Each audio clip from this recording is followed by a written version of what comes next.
मसीह यीशु के बाबरकत खुदावंद और जलाली नाम में आप सबों की सलामती हो।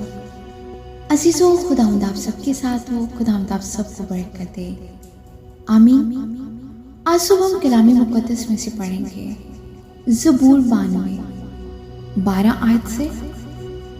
सादिक खजूर के दरख्त की माने सरसब्ज होगा, वो लबनान के देवदार की तरह बढ़ेगा जो खुदावन के घर में लगाए गए हैं।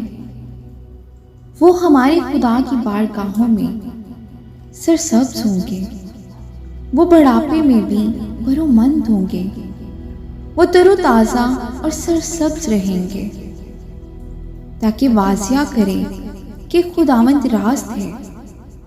वही मेरी चट्टान है और उसमें नाराज़गी नहीं। आमीन। खुदावन की जिंदा पाक कलाम की पढ़े और सुनी जाने में उसकी बरकत हो। खुदावन का शुक्र हो।